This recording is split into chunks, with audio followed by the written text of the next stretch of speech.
السلام علیکم ګرانو مینوالو.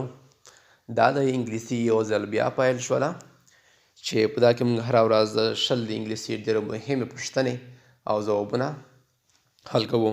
نو راځو لومړی خپل درس پیل کوو.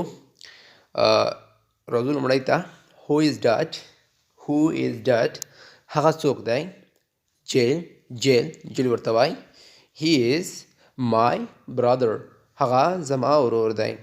ایما ورته وایي واو چې دا د حیرانتیا لپاره استعمالیږي. he is cute هغه ښکلی دی. and what is his name او د هغه نوم څه دی. جیل ورته وایي we call him Jim یعنې موږ ورته د مینې نه جیم وایو. ایما بیا پوښتنه کوي how old is he یعنې هغه څو کلن دی. جیل ځواب ورکوي he is 1 year old هغه 1 کلن دی. بیا ایما پوښتنه کوي ایما what is he like هغه څه ډول دی یعنې هغه یو څه رقم ته شخص دی. what is he like هغه څه رقم ته دی یا هغه څه ډول یو شخص دی. is he nice آیا هغه ښکلی دی. is he nice آیا هغه ښایسته دی. جیل ورته وایي yes هو بلې he is هغه ښکلی دی. he is very smart too هغه ډېر چلاکه هم دی. he is very smart too یعنې هغه ډېر چلاکه هم دی. ایما who is that هغه څوک دی. who is that هغه څوک دی.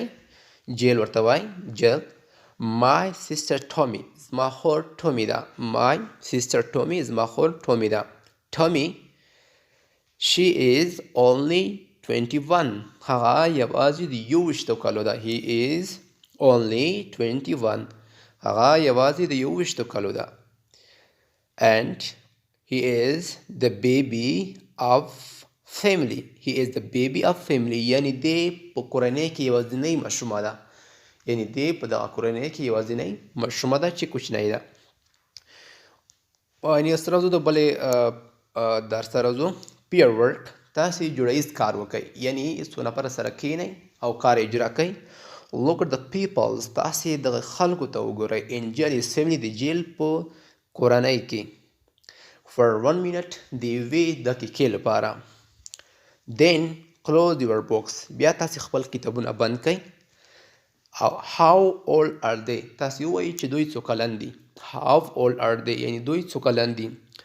tell a partner خپل ملګري څخه پوښتنه وکئ یعنې خپل ملګري ته ووایئ چې دوی څو کلن دي. for example تاسې یو جمله جوړوئ how old is بلال څو کلن دی. the other students can answer these questions like this. he is 21 هغه 21 کلن دی. اوکې دا ډول پوښتنې تاسې جوړې کړئ. نو ګرانو زده کوونکو له تاسو څخه مې هیله ده چې تاسې په دغه یوټیوب چینل کې زما یوټیوب چینل کې ګډون وکړئ چې ډیلی انګلیش په نوم دی.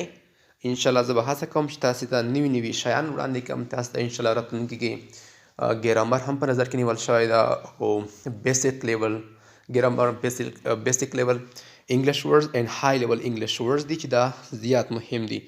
نو له تاسو څخه ټولو مینوالو څخه مننه کوم او منندو یم چې زموږ چینل ویډیوګانې اورئ او زموږ چینل کې ګډون وکئ. والسلام.